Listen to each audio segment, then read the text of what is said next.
Okay, you're all good to go, Luke. And oh, one thing, if you have any questions during the webinar, down in the bottom of the Zoom screen, there's a Q&A button. Just press that and type your questions in there, and Luke will keep an eye on that, or I can, and we'll answer them either as we go or we can wait till the end. It's up to Luke. So with that, go ahead, Luke.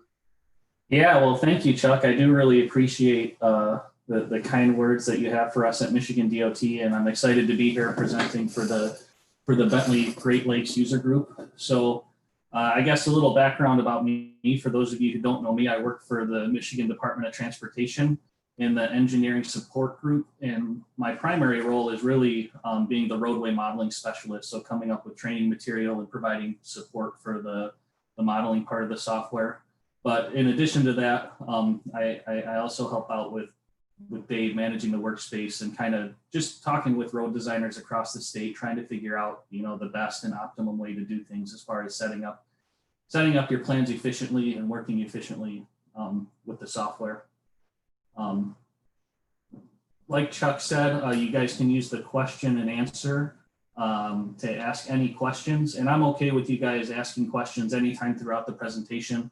Everything I'm going to be doing today is going to be live, and so hopefully the software will cooperate and I won't crash too many times. But anything that comes up, anything you think of as I'm going through things, feel free to just put it in the chat. And Chuck, if you could help me out, I do have it open on another screen, but if I miss something, just let me know and I can. Will do. Answer or Chuck can answer, or you know, we can have sort of a discussion about it. So Chuck, is that the only way to get questions in? All the attendees are muted, I imagine. Yeah, it's best to use the Q&A, or else we'll be hearing background voice from everybody. Yep. I just wanted to make sure. Yep. So I guess a little bit of background about what I'm going to be doing today. So Chuck had come to us, the DOT, and asked us to do a webinar specifically about, I guess, the Mdot workspace, some of the different customizations we have built into the workspace, and specifically, you know, how to produce a set of plans using Open Roads Designer. Like Chuck said, as of October 1st, all new projects that are starting and design within the state are expected to use the Connect Edition. So that's Open Roads Designer, MicroStation Connect Edition, Open Bridge Modeler. Sort of, it's a family of the Connect Edition products. And so that's what I'm going to be going through today. Basically, I'm going to show some of the training material that we already have out there, and I'm going to go through, I guess, some of the different things in the workspace and different things that you can do to cut plan sheets and sort of the workflow that I would use. And keep in mind, I guess, everything that I say today, I'm not claiming that it's the best way to do things. You know, as people get into the software and they start using the software, everybody's going to kind of find their own way of doing things. And so what you're going to see today is I guess, what I would recommend at this point in time. So with that, to start out with, I wanted to just make sure everybody was aware, and I can put this in the chat, hopefully. So this is, I took a brief look at the attendees list, and I see there is a ton of consultants on the call and a ton of Mdot personnel as well. And so that is great to see. But as far as training material that we have out there right now for the Connect Edition, you'll find it on our development guide. Basically, we made a new page specifically for the Connect Edition. And hopefully this link will work if I send it. It looks like it did. So I sent it into the chat to all the panelists and attendees. And if you look here, we sort of have it arranged by product for the different training that we have. Some of it is going to be through Bentley Learn, and some of it is going to be sort of our homegrown Mdot material. And so basically what we're going to be covering today is the Connect Cad Basics. So sort of the 2D, not necessarily road modeling workflows, but some of the 2D plans production drafting workflows that can help you out on your projects. And you can see we have a whole bunch of videos here arranged into different topics. If you click any of these links, it'll download right to your computer and you can watch it. This is great for external folks. For internal folks, we do have a Microsoft Stream page. So the Stream page is great because you can search it and you don't actually have to download anything onto your computer. You know, it's just like watching YouTube or something like that. It just plays as soon as you hit the play button. I'm not going to show that just because it is only something that's available right now to internal staff. There's a sharing mechanism that Microsoft hasn't quite worked out yet for guest accounts, but we're hoping that we'll be able to use, you know, Microsoft Stream exclusively to house these videos in the future. Another thing I wanted to bring up is a good way to get in contact with us other than our regular support resources. You know, we have the CAD support email, we have the modeling support email, and as well as a couple of others. But another thing that we have now is a Microsoft team. So I'm part of a bunch of different teams here at Mdot, but we have this one here, Mdot-Teams-Engineering Support Training.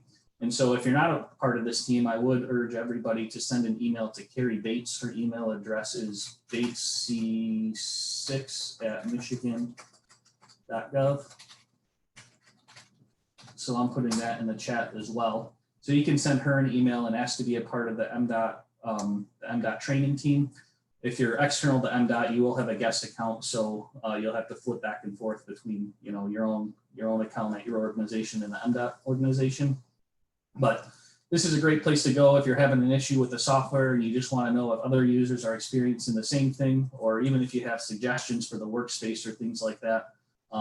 You can see we have these different chat areas depending on what sort of user you are. So the MicroStation one, a lot of times is pretty active. So just a good place to go to you know, coordinate with the community in Michigan.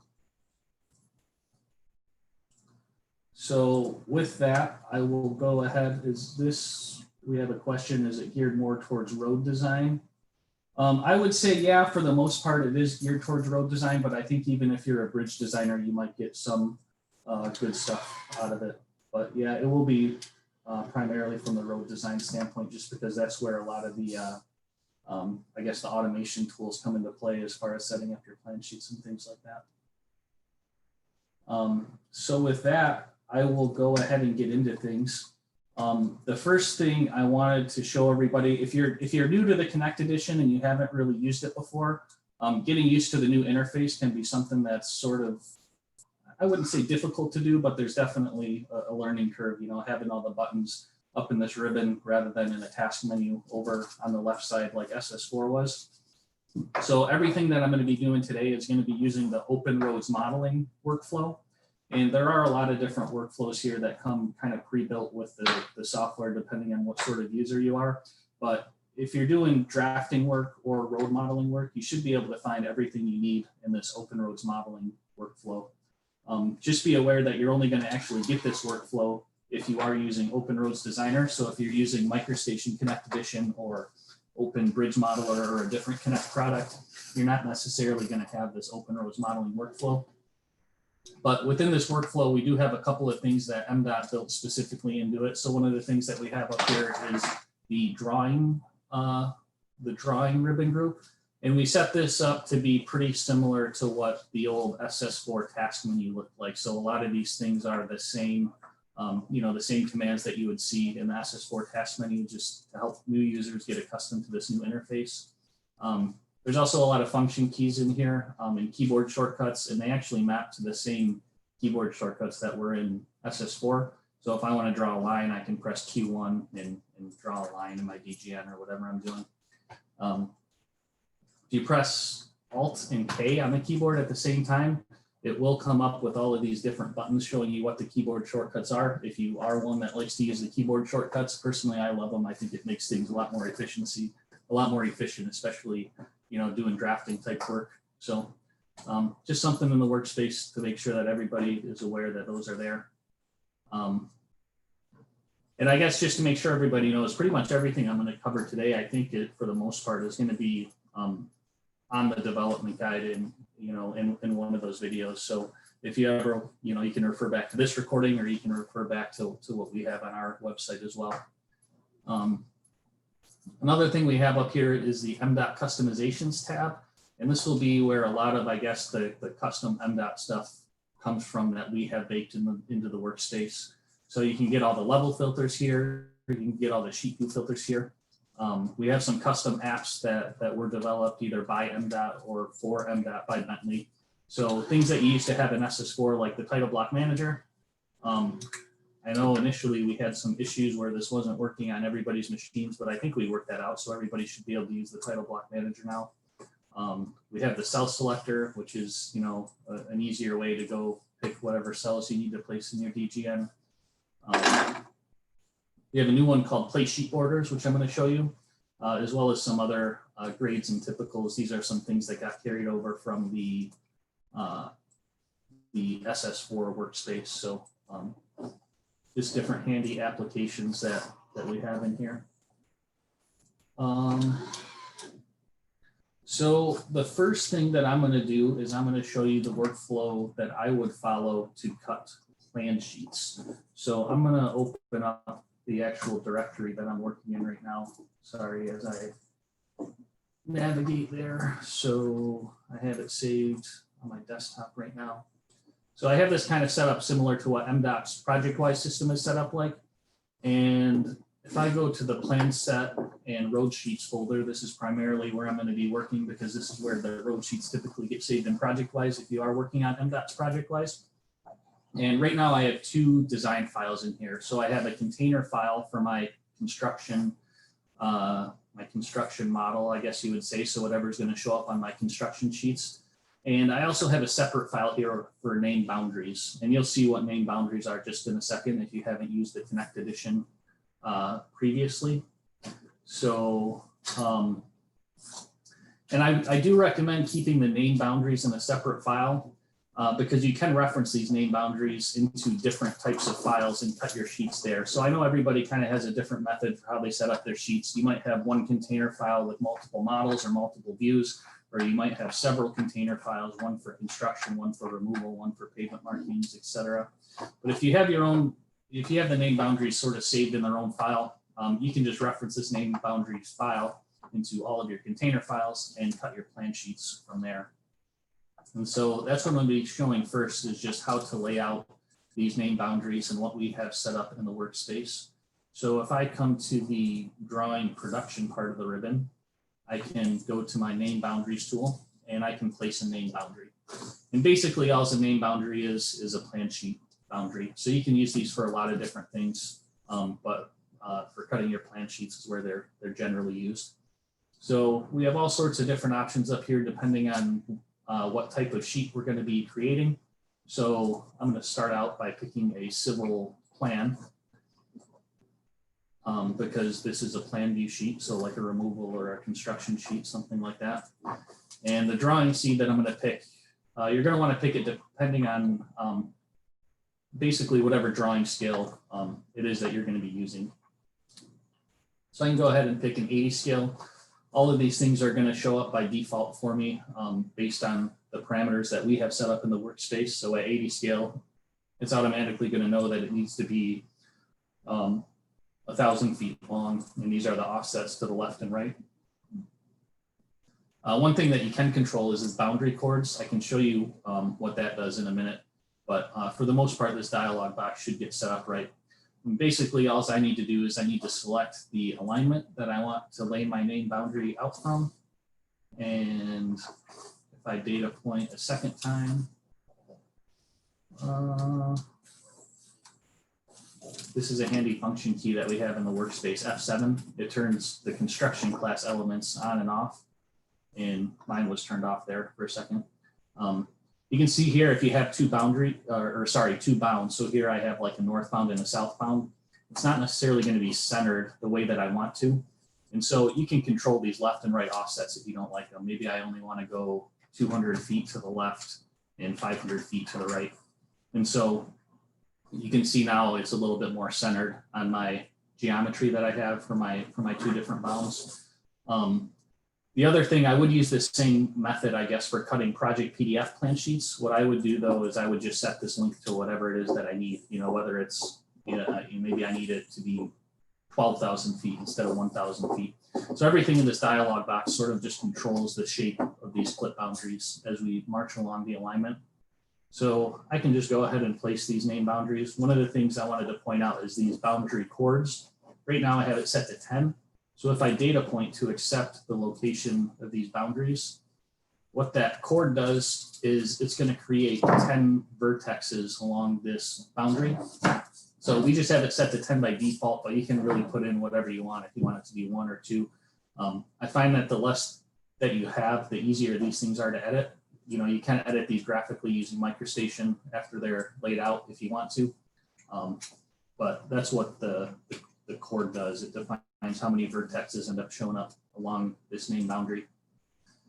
So now that I have my name boundaries laid out, I can go back into my construction container file. So it's here in my recently used files. And I will reference my name boundaries back into my container file that I have set up. So we'll go to my attach tools. I'm going to right click and attach my name boundaries. It's over on my other screen here. So you can see if I turn my construction class elements back on, these name boundaries are now referenced in. In order to actually cut my plan sheets, if I come, again, I'm going to be in the drawing production part of the ribbon, and I can use this little down arrow to look at the name boundary groups. So every time you make a set of name boundaries, it's going to put them into a group. And I don't know if you saw the name, by default, it chooses the name of the alignment. So this is southbound I-275, but you can really name this whatever you want. Spin. That's not good. I think it'll come back. I don't crash too much using ORD. Hey, Luke, while we're waiting, can you answer those 2 questions? Yeah, I can. I did just crash. See, this is why you don't go live. Yeah, 1 second. Let me start opening this back up again, and I will take a look at what's in the chat right now.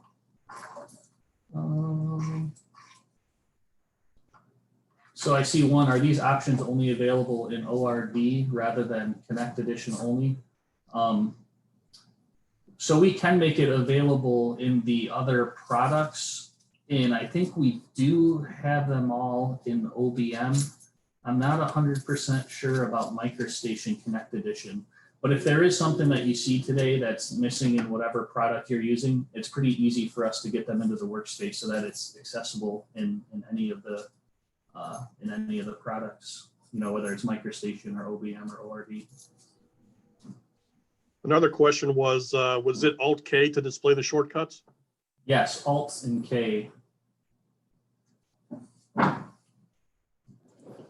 think that to add to what Luke is saying, we are also providing in that Teams environment access to a spreadsheet we're maintaining for updates related to what he was just talking about. I didn't log into the VPN today, so I'm just going to spin here for a while on the project wise login. If I crash again, I'll be connected to the VPN. I've had good luck this year doing stuff live. I don't know. So I was in the construction container file.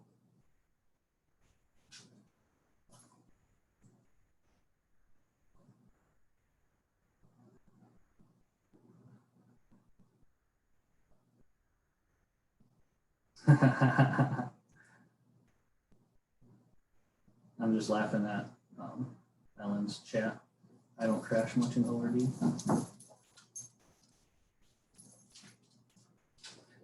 I almost didn't even have Open Roads Designer this morning. I was telling Chuck as we were getting started, I was having issues where I couldn't run any VBA applications, which I am going to be doing today. It kept giving me an error and it would crash. So I had to uninstall and reinstall this morning before we even got started. So I'm off to a great start today.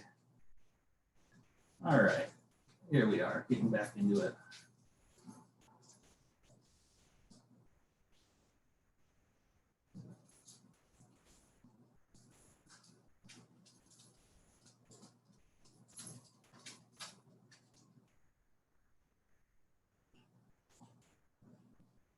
All right, let's try that again. So my name boundaries are probably no longer referenced in. That is what it looks like. So we'll try that again. Go back and attach them again.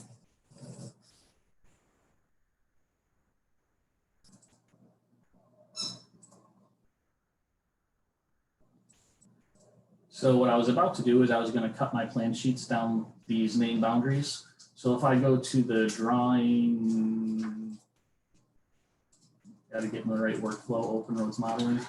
And in the drawing production part of the ribbon, we can hit this little down arrow to look at our different boundary groups.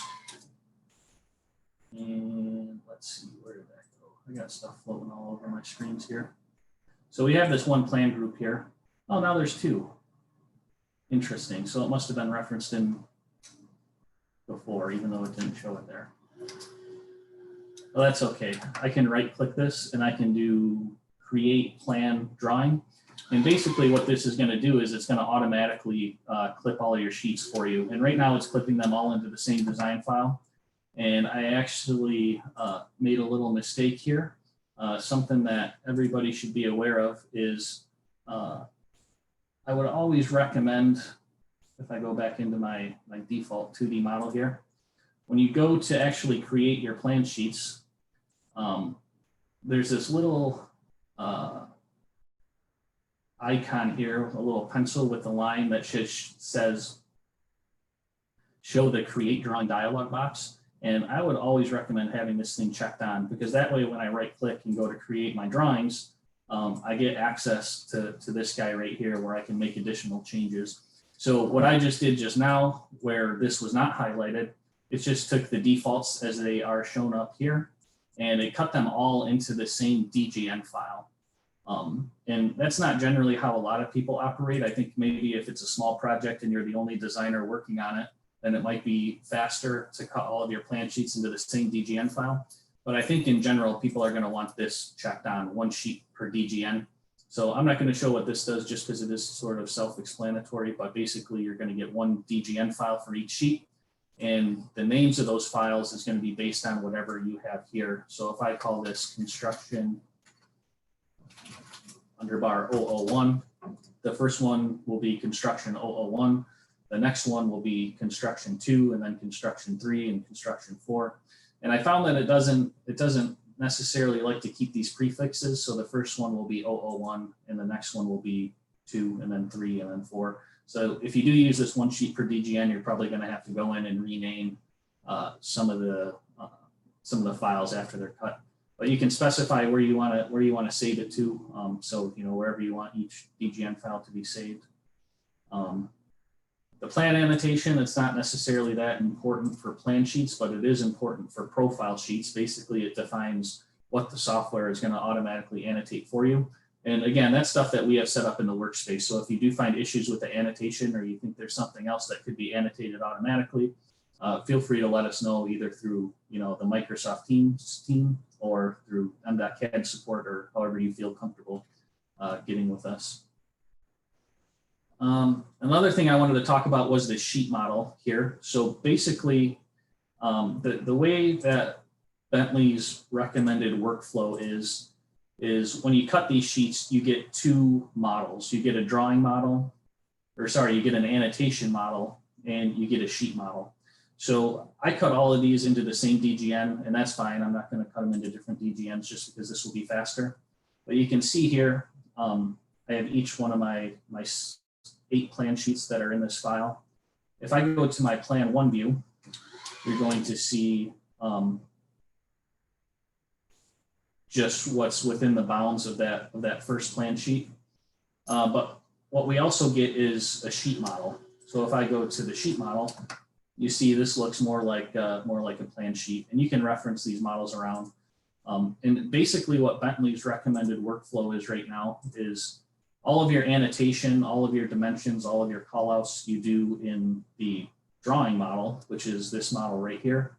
And the sheet model is only to be used really for printing and publishing. And so I wanted to talk a little bit about that right now, because I'm not sure exactly what the best way to go about things is with respect to these sheet models. Early on, we really didn't like the sheet models because this is a real 11 by 17 sheet of paper. It's not to scale. And so it's not really that useful for doing things like annotations. So for instance, if I were to measure the distance between station 111 and 112, you can see here it's telling me it's like 1/10 of a foot. It's not 100 feet like it should be. So this is a scaled down drawing. Basically, we got 0, 0 down in the corner, and this is a real 11 inches by 17 inches. So it's like a real sheet of paper. And that's not really the way that we operated in the past. We never really used these sheet models for anything. Now, I guess the benefits that you get of using a sheet model, if you have a work set configured appropriately, you can automatically fill out your title block based on attributes from ProjectWise. So it's a little bit easier than using Title Block Manager. And the other thing that you get is it can automatically create your P set for you. So basically all of these sheets, you can tell them to automatically go into your, you can tell them that they're a plan sheet, and it'll automatically make, it'll go into your sheet index. So you can see here, well, I didn't add these to my sheet index, but basically whatever's in the sheet index here, it will, it'll automatically, I guess, make that print for you to make printing a little bit easier.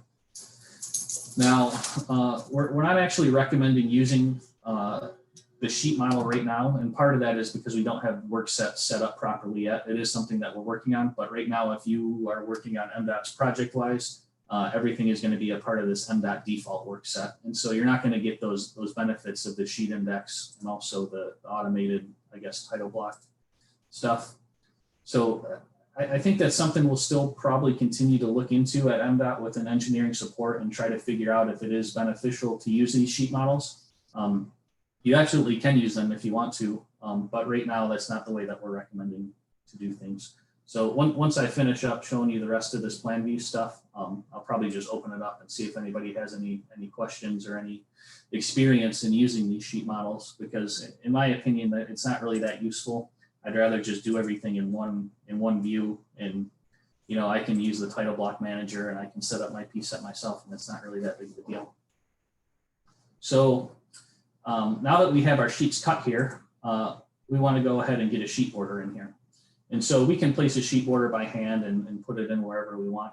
But one of the things that we have in the Mdot workspace now, if we come to the Mdot Customizations part of the ribbon, is we have this new app called Place Sheet Borders. So I can go ahead and select Place Sheet Borders. I must have something screwed up with my workspace. It's supposed to automatically load the command file here, but that's okay. I can search for it. I'll have to look into that to see if there's something wrong with it. But we have this command file called Place Sheet Borders. If I go and look at this, basically this is a batch process. So it'll loop through all of the design files that I specify, and it'll do, basically it calls a VBA that's baked into the workspace. But if I go into this command file, there are some parameters that we can change depending on how your specific project is set up. So you can see these in the command file, these hashtags that we have at the front, those are just comments. So this comment, it says, change the number after setup sheets to the required nesting depth of your container file. So here we have a VBA run setup sheets. Right now, this number is set to 1. And so it will take my container file and it will nest it to a depth of 1. One of the things I didn't mention, if I go into my reference files here, is when it references in my container file to the sheet, it automatically sets it to a live nesting of 99. And that's something hard-coded into the system. It's not something that we can control, unfortunately, but you can go ahead and set it after the fact. So you can come in and just change this to 1 or 2 or whatever you need it to be. But there's something to be aware of if you do cut sheets this way. The other thing we have here is change the number after open tile views to change the number of views that you want open in the sheet file. So here we have our microstation views 1, 2, 3, and 4. Well, if on your project you have it set up so that you're using multiple views rather than multiple container files, you can change that number within this batch process command file. So I can change this to 1 and only 1 view will be open. I'm going to leave it at 4 just so you guys can see what this is going to do. Basically, I just need to add the file that I'm working in. I cut all of these sheets in my construction file, in my construction container file. Normally, you'd probably want to go to your alignment or your removal files, or your, they're probably going to be in different DGNs is what I'm getting at. But you can add as many files as you want to this batch process, and we can just hit process. And we'll hit process again. And it's going to loop through all of the different models in this file, and it's going to set my container file. Well, it's going to place a plan sheet first of all. It's going to set my container file to a depth of 1, and it's going to open up 4 views for me in each one of my drawing models. So this would be if you're using the drawing model to produce your plans, not necessarily the sheet model. So that's what this thing is going through and doing right now.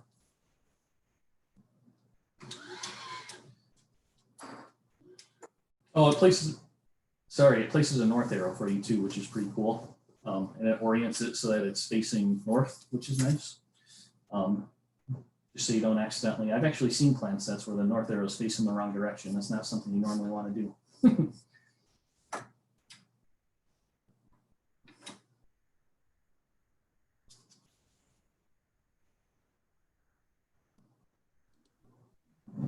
Hey, Luke? Yeah. Can I interject something here while we're waiting? If Yeah. when you first pick your sheets that you want in the batch process, in that first window, if you click on the file name or file names, it gives you the option to print certain models. So we just change ours to the drawing model, not the sheet model. That way it doesn't put the border in the sheet model. Oh, yeah. That makes sense. And actually, I messed this up where it's actually going to loop through this. I'm going to pause this because it already did its thing as it was supposed to. One of the things I did, so the initial model here, I have it set to all models. Really, if you set it to default model only, is probably how I would set it. Because within the VBA code, it's automatically going to loop through all the models. So since I have this specific... The default model is the sheet model. So if you click on where your cursor is now, and then you can pick your, oh, so you can pick which one it's going to be. Okay. Oh, you have all them cut in one sheet, right? So I have them all cut in one sheet. So normally you wouldn't see that. But right. the VBA code, it actually goes through every one of the models, no matter what this is specified, the way that it was written. So if you just set it to the default model, that's what I would do. And it'll go through all the models, and it knows if it's a drawing model or if it's a sheet model, and it's supposed to skip the sheet models. So if it doesn't do that, then let me know, I guess. Isn't the default model though the sheet model? That's why we can't delete it, because it is a default model. Yeah, well, yeah. When you cut into different sheets, so if you have one sheet per DGN, the default model is going to be the sheet model, and you cannot delete it, so it'll be there forever. Yep. Right. So I'm going to go to a different model that I have here. We'll go to number 2. So you can see because I had 4 views specified in that batch process in that command file, it's going to open me up with 4 views that are open. And you can always change this, if you only want 1 view open, you can just do this and just make sure you save the settings, and that'll be there. I would say that for a project PDF project, I would probably be just putting in my my sheet border by hand. So I'm just going to go back to the default model real quick so we can see the entire project. So I would almost just clip the whole project PDF by hand and not even use the name boundaries. You would probably want to use the name boundaries if you were using the sheet model, because you are going to need that sheet model in order to fill out the title block in order to print it. But if you're just using the drawing model, then I would probably just clip it by hand. I guess just so everybody knows, I'm going to go to the cell selector, and if I go to the sheet labeling and pattern cells, and if I go to roadway, sheets, sheet borders, we do have a project PDF sheet border that is set up to be 36 inches wide by, the length we can't predict, so the length is going to be whatever you specify. I'm going to change my drawing scale to be 100. And I'll just place this sort of wherever I think it needs to be. And when you're setting the size of your sheet, it is important to do some math. I always try to get it at an even inch interval for the length of the sheet and for the width of the sheet, just because it makes it a little bit easier to print it, just because you're going to need to know exactly what size sheet that is. At 100 scale, it's easy to figure out because 100 feet is 1 inch. So if you're limited to 200 inches, you know that you're limited to, I guess, 20,000 feet with the size of the sheet. So usually I'll turn on AccuDraw and I'll draw a line, you know, the length that I want the sheet to be. And if you use the stretch command, it makes it really easy to resize this thing. So the stretch command, if I come to the drawing Mdot tools, I know it's under the 3. I'm trying to find it up here too, just because I know everybody doesn't know all the functions for all the keyboard shortcuts. So where's 3 up here? Somewhere in here is stretch. So I can just highlight over the right part of this. Basically like drawing a fence over the right side of the sheet border. And if you have AccuDraw actually turned on, we'll try that stretch command again. So stretch, draw a rectangle around the right side of the sheet border. And with AccuDraw on, you can easily set this to be whatever length of sheet you want. So I think that's how I would set up a plan view for a project PDF sheet. I would just draw my clip shape by hand and just set my sheet border in by hand too, if that makes sense. So I can stop here for any questions. We've already gone through about 40 minutes and I still wanted to get through profile sheets and also cross-section sheets. So I guess rather than pause, we'll just keep chugging along since we only have until 12:30, right, Chuck? 12:30, but we can go as long as we need. Okay, all right. Well, I'm open for that. I got time in my schedule. I guess, you know, obviously if people do need to leave, you can leave, but we can keep it going longer than an hour. That's fine. Yeah, if you do need to leave, this is being recorded and as usual, it'll be posted on the GLBUG YouTube page. So I'll send that link out as always when it's processed. Mm-hmm. Hey, Luke, there are a couple comments over in the chat. Let's see.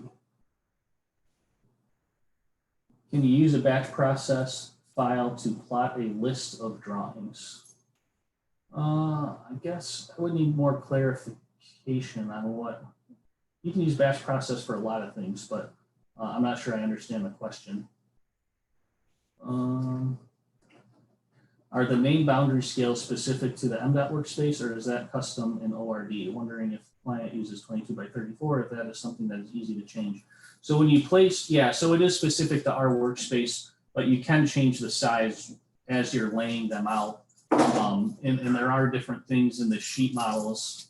So by default, our sheet models, they do come to be an 11 by 17 sheet. So for the most part, the defaults are controlled in the workspace, but you can always change them after the fact. So if I go to my drawing production, and if I go to place a name boundary, sorry, we'll make some new ones here.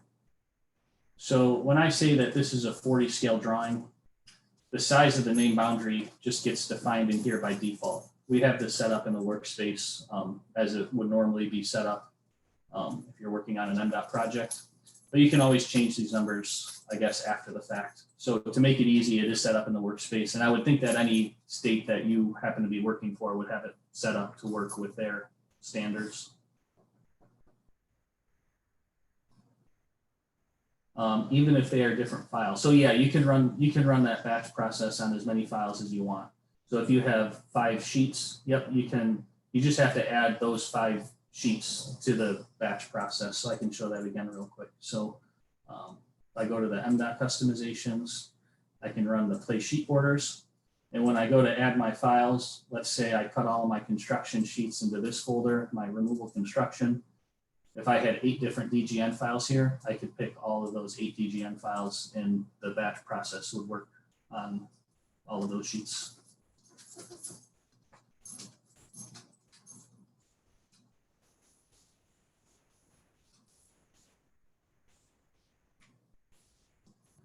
All right, I think I got everything there. We can revisit it if we need to. So with profile sheets, I would actually recommend cutting profile sheets a little bit differently. So right now I'm in my construction container. I made my name boundaries in a different file and reference them into this construction container. One of the things that I think is pretty cool about about ORD is this alignment rate file, or this alignment file that I have, it's being referenced in, it's in its own DGN file, this alignment file that's being referenced into my container file. But I can still open the profile model of this, and I can actually create my name boundaries right here. So wherever you create your profile name boundaries, it's not like the plan view ones where you can reference them in. Wherever they're created is where you will have to cut your sheets from, if that makes sense. But I would recommend putting the name boundaries in the same file that the geometry was created. And the only reason, it's really, I would say, more of a personal preference than anything, but I would say to do it that way, because one thing to remember with ORD is that, sorry, excuse me, everything is sort of dynamic. Whatever shows up in this dynamic profile window, that is what is going to show up on your profile sheets. And so I can draw things in this window, even though it's a reference using MicroStation. If I come to the drawing tools, I can just draw, whatever I want in this window, and it'll show up in my plan sheets. But what you can't do is project model data onto this if it's a reference file. So if I come to my geometry tools and I try to project, let's say, project profile, what am I looking for? Project profile to element. So let's say I wanted my edge of pavement here to show up on my profile. Well, I can select my edge of pavement and try to project it, but it's not going to let me project it onto this alignment because this alignment is being referenced in. So it's really just a personal preference. I would like my name boundaries and everything that shows up in my profile model to be in the same sheet.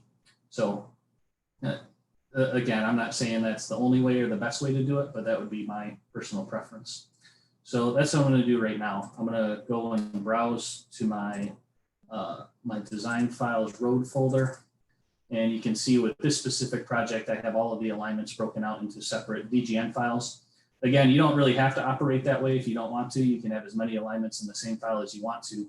But I like keeping them separate just because all of the data is stored in the DGN now. So if something happens to one of your DGN files, something gets corrupted, well, you're going to lose all of that data. You can't go back and re-import your alignment from a GPK file or anything like that. I suppose you could export it out to an XML just to have it for safekeeping, or you could go and restore a backup copy if you're working on Mdot project-wise or something like that. But again, that's just a personal preference. I like to have one alignment per DGN file. So I'll just go into the northbound alignment for now. And we will go and cut a profile sheet in here. So here, this alignment is saved right into this file. Sorry, I'm looking over at the questions.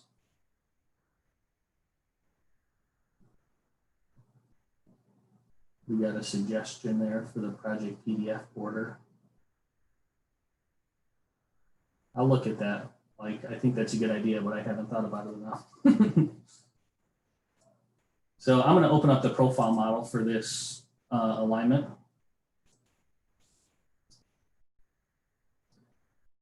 And I might end up cutting two profiles in here just to show you some of the different options that we have here. I'll go ahead and extend this and make it bigger. So to lay out the profile name boundaries, it's very similar to laying out the plan view name boundaries. And so if I come up to the drawing production part of the ribbon and open up the name boundaries tool, I can place a name boundary. And this time, instead of doing a civil plan, I'm going to do a civil profile. And my drawing seed here, picking the drawing seed, it's important that you pick the right one here. These top ones, it shows up in alphabetical order. Well, these top ones are for a plan over a profile. So that's a plan and a profile sheet on the same sheet of paper. So if your profile sheets are separate from your plan sheets, then you just want to make sure you pick one of these bottom options. So I'll go ahead and I'll pick 80 scale again. By data point in the view, I can data point again where I want this to start. And one of the things I found with this dialog box is it always wants to start at the beginning of my alignment, which isn't always necessarily what we want in design. You might want to start it somewhere else. So if I hit the start location here, I can change it to, I'll change it to 107 + 00 and press enter. So now you'll see it's not starting here anymore. It's starting back behind the alignment. So I have a little bit of a, my first sheet is going to have a little bit of blank space at the beginning of it. And again, you can just lay out your profile sheets just how you normally would. If you are working on a project PDF project, again, everything that shows up in this dialog box is just the default, I guess you would say. So if I want this to be 5,000 feet long by 100 feet high, I can go ahead and change those parameters. And you can see it changes how these profile name boundaries are going to show up. But I'm going to go ahead and just treat this as if I'm going to send this back to the default. See if this works. So these sheets are just 1,000 feet long, so sort of typical of what you would see of an 80 scale drawing. And I'm not going to lay it out for the entire length. I'm just going to lay out, I guess, 4 profile sheets here and data point to accept it.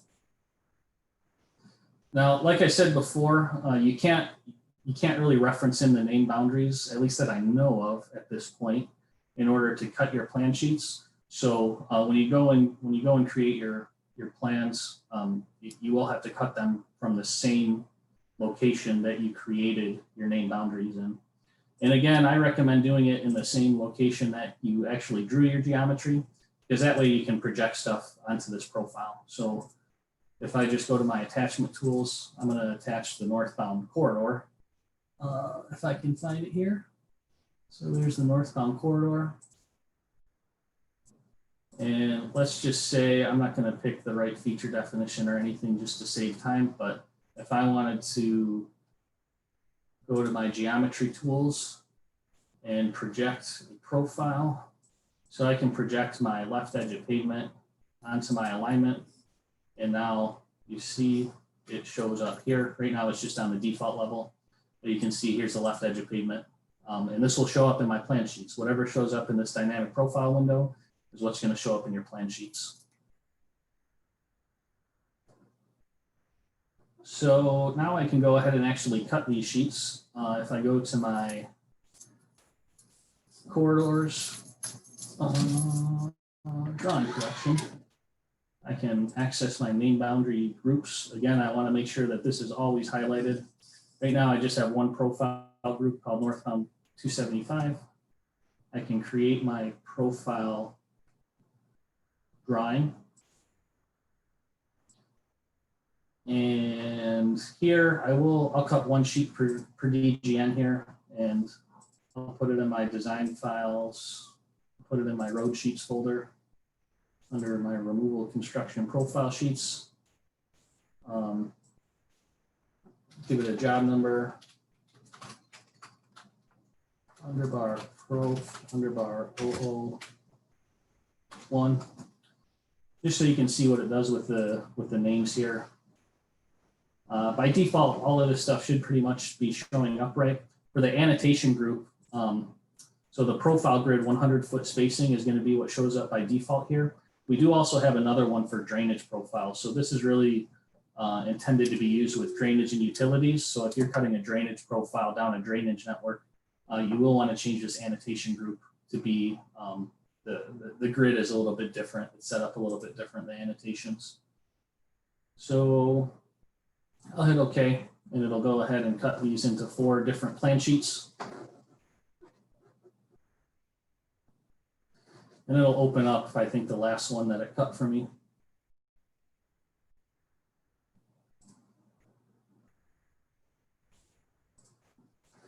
So you can see, like Chuck said, when you cut these into different plan sheets, I'll just open up the directory where I cut these to real quickly so you can see.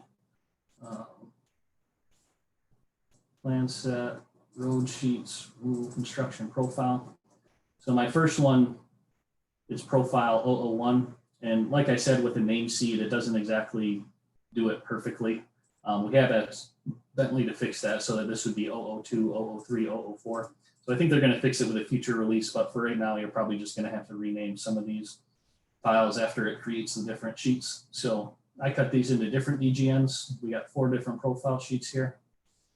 And you can see everything here is already sort of set up.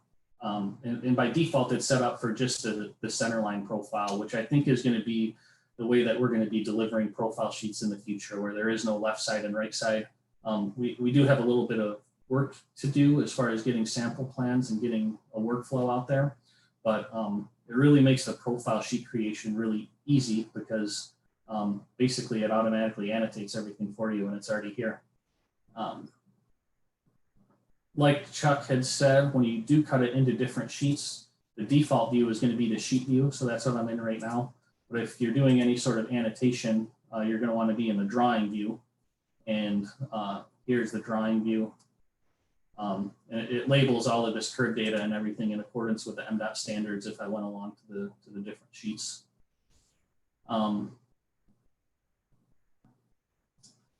Let's see. I know that the place sheet borders tool doesn't work as well with the profile sheets. I can show you what it does. If I go and place a sheet border, I'm just going to do it for this specific file. So we'll go to the removal. I'll just do it for profile sheet 4. That's the file that I'm in right now. And I got something messed up where it's not automatically loading that command file. Excuse me, Luke, let me just chime in here. The Zoom was set to 12:30, so I'm not familiar with Zoom that much. So I don't know if it's going to cut us off at 12:30 or it'll still let us keep going. So I just want to warn everybody in case this just dies. I think okay. So yeah, no problem. I think it'll keep us going if I remember right, but I'm not sure. Okay, good. So let me process this, and it will place a sheet border in here, but I think it also places a north arrow, and it'll doesn't get the sheet border in exactly the right spot, and that's just because there's no real good way using VBA, unfortunately, to find the extents of that profile sheet. So we'll go ahead and extend this and make it bigger. So did I get rid of all my annotation? Why did it do that? Oh, it turned off a bunch of levels. So if we go here, we can turn all the levels back on. There, that looks better. So it kind of gets the profile sheet right. It'll at least place them in the file for you, but you might have to, move these to exactly where you want and change the levels to get them set up how you want them. If I go back, I'm going to go back to my alignment file again.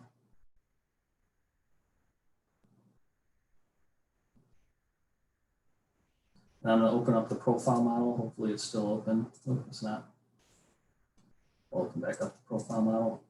So if I was cutting a profile for a project PDF sheet, I would follow that same exact workflow.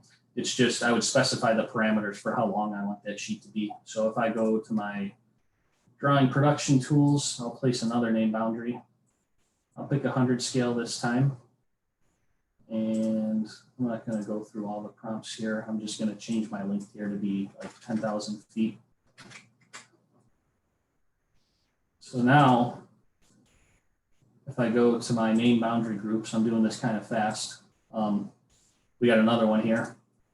I'm going to create the profile drawing. I'm just going to do it in this DGN just to make things a little bit quicker.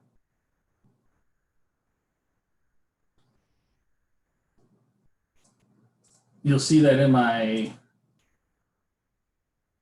drawing model, it's automatically going to lay those grid lines out for however large I specified that my name boundary is going to be. So all of these annotations are built into the workspace.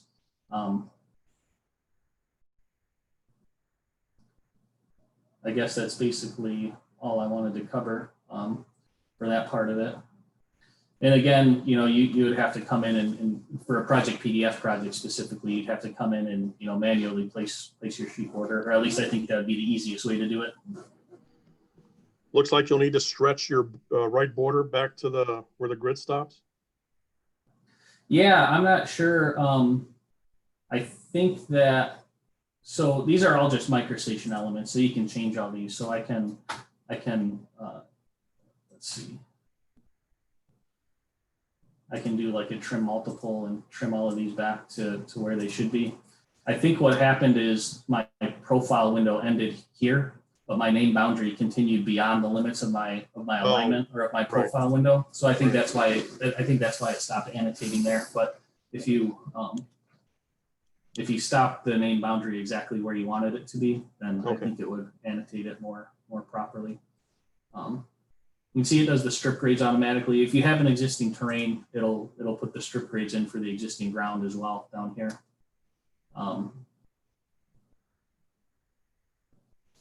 So I guess we can pause there before we move on to cross-section sheets. It is 12:30. Hopefully everybody's still with me. Cross-section sheets should be fast. I have one comment, Luke. Yep. So when we cut the profiles using name boundaries, you brought it into Mdot border. So we're not using the old border to border grid anymore. We're just going to use this grid, and there'll be space around. Yeah, that's what I would do. So if I'm going to go to the cell selector real quickly.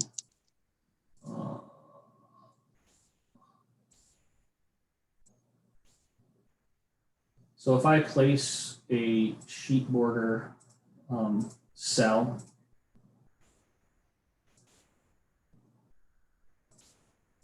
you'll see that there's not even any grid lines that are a part of the cell anymore. Right now, I have all the levels turned on in this file.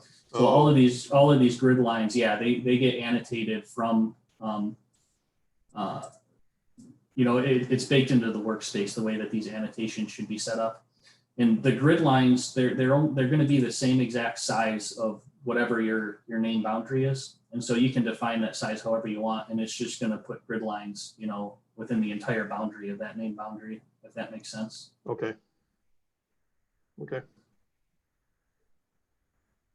So yeah, the grid lines, they're no longer a part of the title block like they were in the past, or the sheet border. Okay.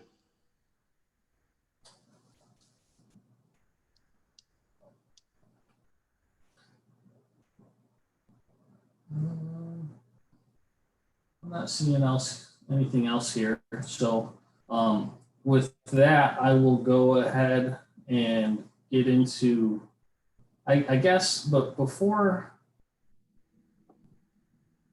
I'm trying to think. So the other two things I had on my list here to talk about were how to cut cross-section sheets and how to do the dynamic labeling.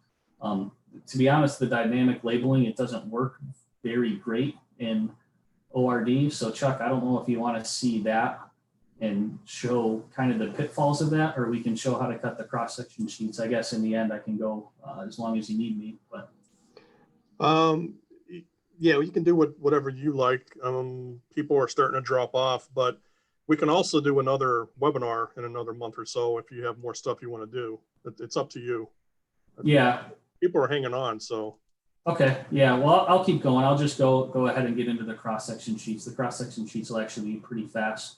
So I would cut my cross-section sheets in their own, I guess, cross-section file. That's what I would do.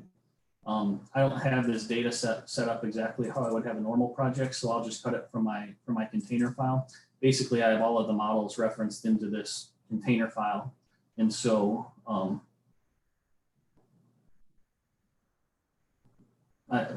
basically you just need a 3D model in order to be able to cut cross sections. Hey, on that note, Luke, while you're getting this up, I talked to you guys about a month ago about this. It seems all your demonstrations are using the model. Is that the route that Mdot's taken now? You really don't want the consultants to do a construction file anymore. You want to use the model as all the proposed line work? Yeah. 1 second, I'll speak to that in a minute. I just got to find the right file to reference in here. I got to get the topo so the existing ground will show up. Or I got to get the existing terrain file.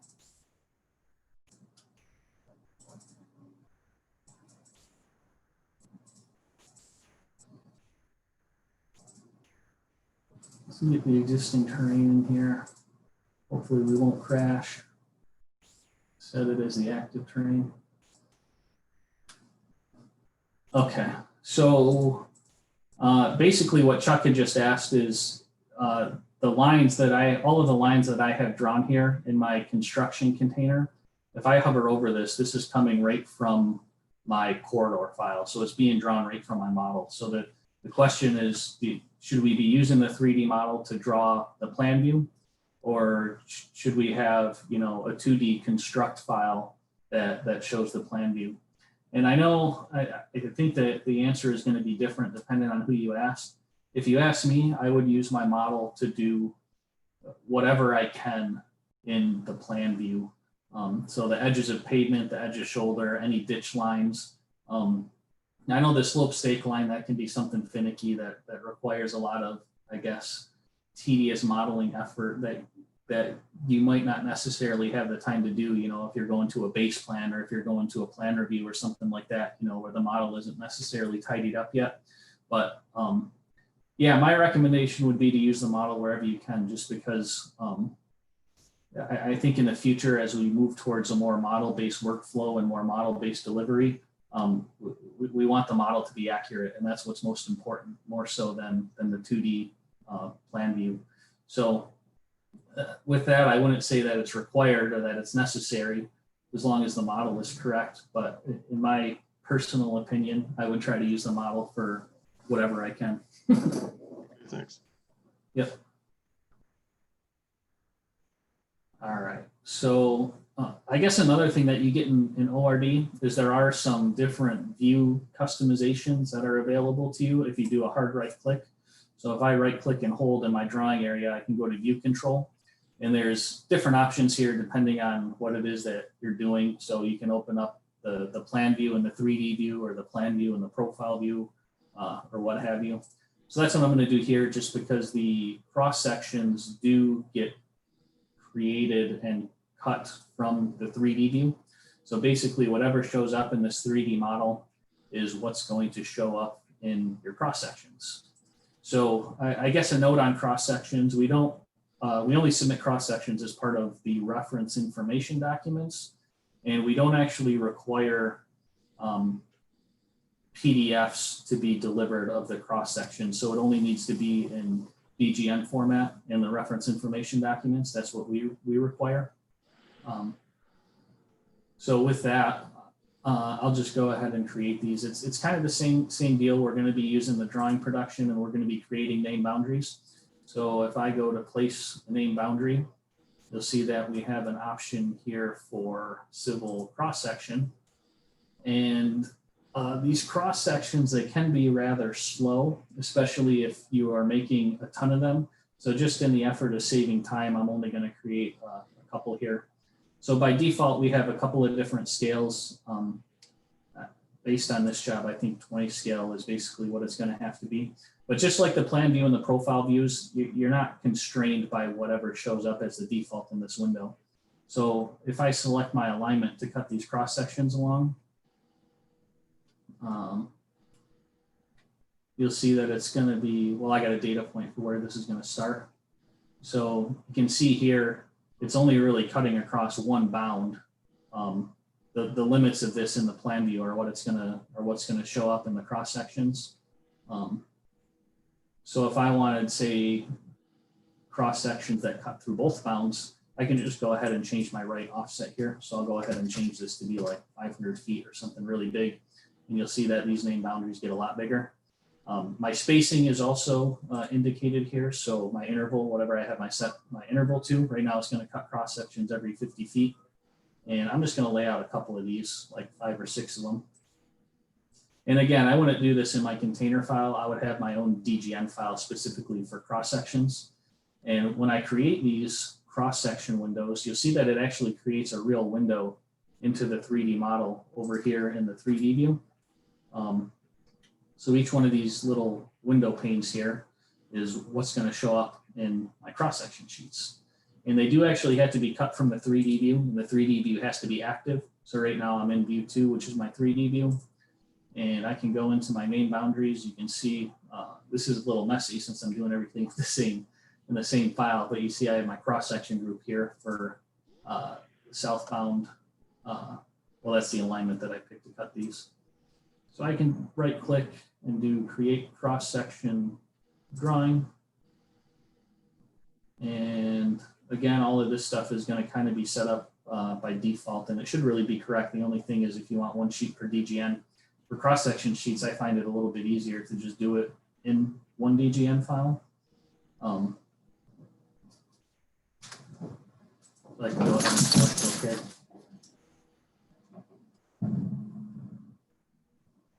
And it'll go ahead and cut all of these cross-section sheets, and it will annotate them for me as well based on the feature definition. Basically, anything that's on the top surface, as long as you're using the right feature definition, it should annotate for you. And you can see the way we actually have our workspace set up is it's set to, oh boy. Oh, it's still working. Oh my God, I thought I crashed there for sure. So if you wanted to print these cross sections out to a PDF, it's set to print them. I actually would use the sheet model for cross sections specifically. If you get a special request from a construction engineer or something like that to print these out, I would just print this sheet model. Otherwise, you're going to have like hundreds and hundreds and hundreds of PDFs, and it's going to be very difficult to navigate through. But it creates these cross-section windows much like it creates the plan sheet windows. So if I go to each one of these drawing models, there's only going to be one cross-section that shows up in each one. So it doesn't cut them all into the same view like SS4 used to. But they will all show up in the same view in the sheet model because of the way that we have this set up with a really big sheet of paper. If I had cut more, you know, it would go all the way up to the top and it would keep cutting these cross sections down into the same sheet model. So as far as reviewing cross sections, this is, I guess it's a little bit easier in here to look at since you have all the cross sections in the same window rather than in individual sheet models. It's not really a great way to navigate through them. You can see if I zoom in, all of this annotation should come in automatically and you shouldn't really have to do much as far as editing this stuff.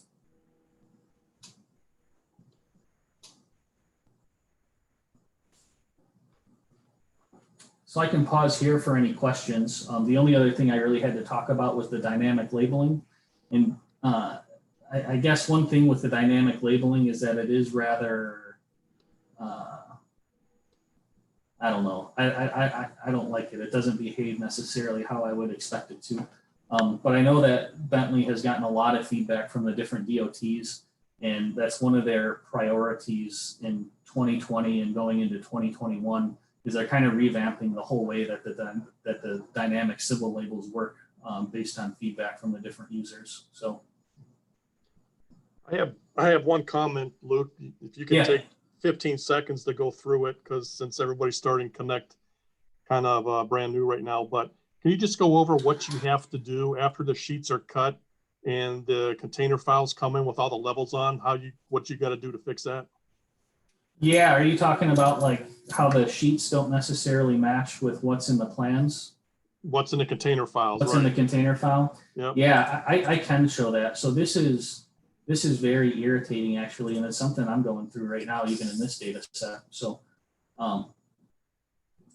here, I'll show kind of a simplified example. This isn't going to be in the plan sheet view, but it is going to be sort of the same scenario that what a lot of users have run into, and that is that the level overrides don't necessarily, I think mine is working now. Okay, so let's see. I'm going to go into my references here. We'll go to my attach tool. So the way that we always referenced our container file into our plan sheets is that we would have a nesting depth typically of 1. You could use 2 or other values depending on how your sheets are set up, but display overrides is set to never. So whatever levels are on in this container file should match with everything that is in your sheets. You know, what we're finding in OpenRoads Designer, and even in some instances in SS4, is that is not always working. So if I go to my container file, we'll go to my construction container file. This is probably going to work for me, even though it wasn't working for me earlier. Sorry, I got a lot of junk in these files, so I'll go to the default view. So I have my levels set up here in this default view, how I want them to show up in my plan sheets. But if I change levels here, it's not always necessarily going to update in my sheets. So if I turn off, I'm just going to turn off the slope stake line since that's an obvious one. And I'll save the settings. So you can see down here, my settings are saved. Well, I'm going to go back into my main boundaries file. We can pretend that this is the sheet file.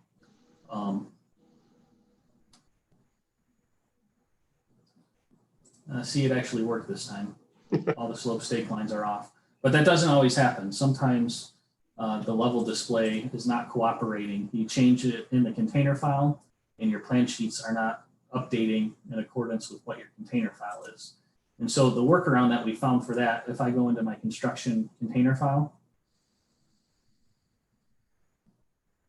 you can see it's not even consistent from project to project. We just had this exact same issue the other day.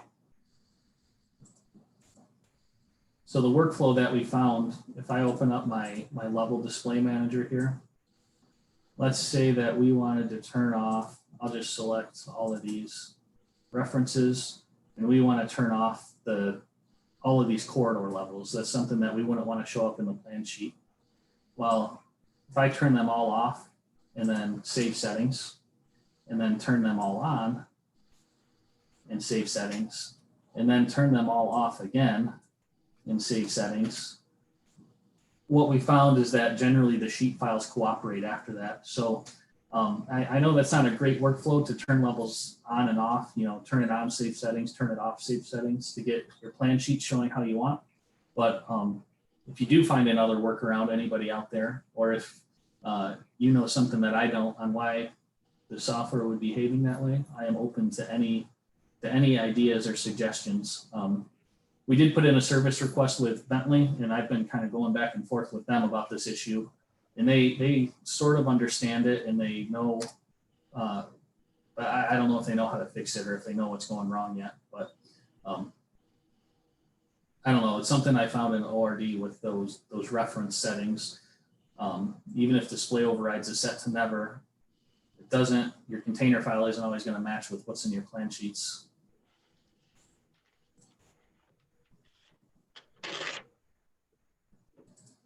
All right, so I just wanted to show one more thing. I'll try to be quick, try to get out before 1.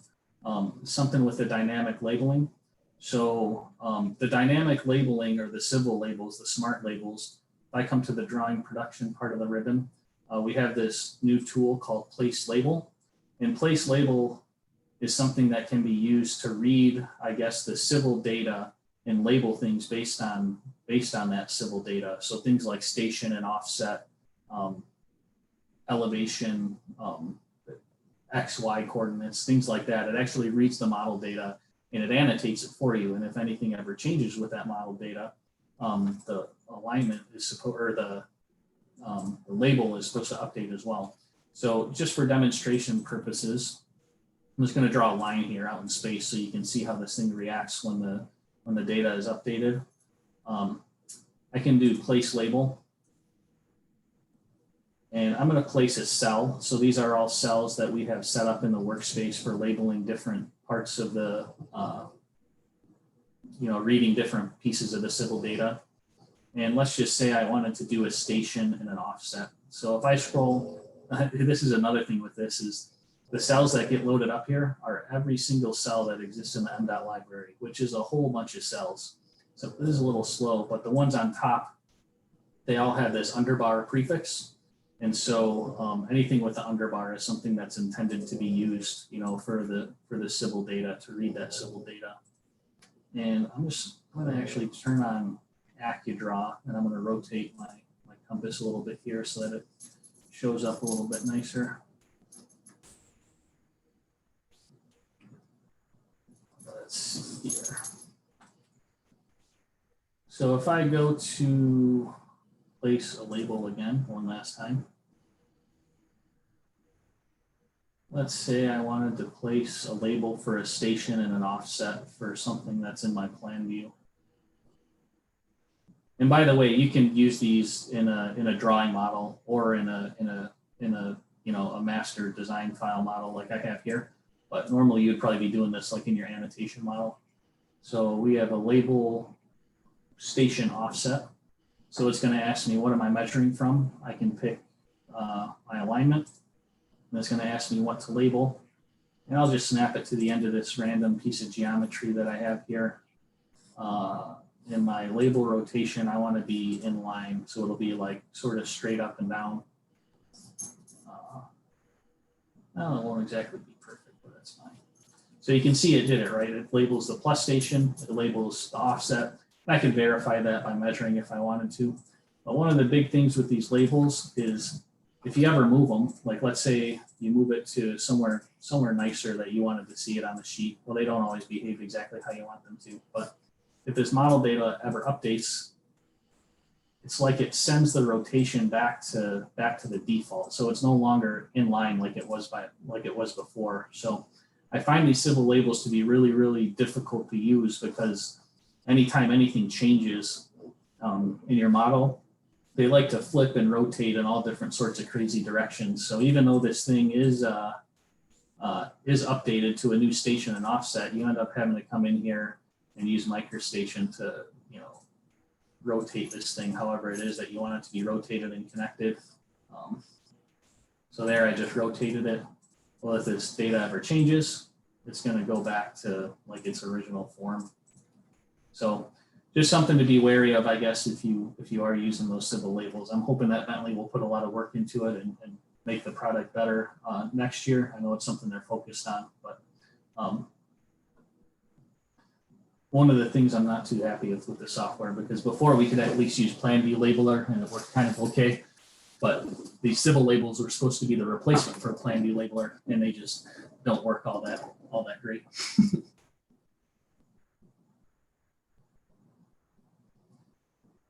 So I guess that's really it for what I had to talk about today as far as plans production and different stuff that we have in the Mdot Connect workspace. Just so everybody still knows, a lot of the stuff that I showed today, we do have videos, both on our development guide and on our stream page for any Mdot employees. So it's always there in addition to this webinar to look back to. But if there's any questions, I can stick around and answer any questions for you. Sorry, I know I kept you longer than anticipated.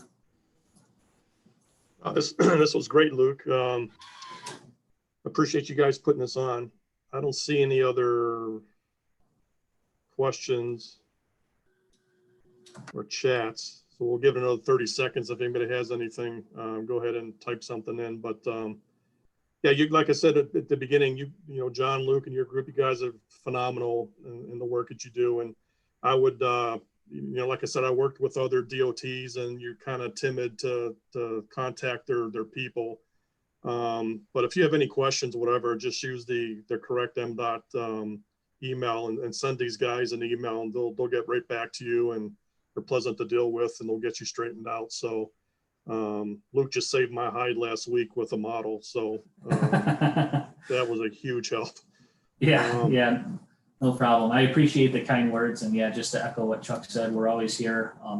Anything that you guys see that you think could make the workspace better or could be a better workflow, I always like talking about different ways that designers do things, because I know there's a lot of different efficiencies and a lot of different things that I learned just from talking to other people. So, all right, so I guess with that, I'll go ahead and process this video. I'll send it out and let everybody know that it's processed and the link to where it is. And everybody who attended today, I'll send in for the PDH credits, and hopefully you have been starting to see your PDH credits appearing. So I'll send out all the information out. And John and Luke, thanks a lot for putting us on, and we'll talk again in the future. yeah, no problem. Thanks a lot, Chuck. All right, take care, everybody.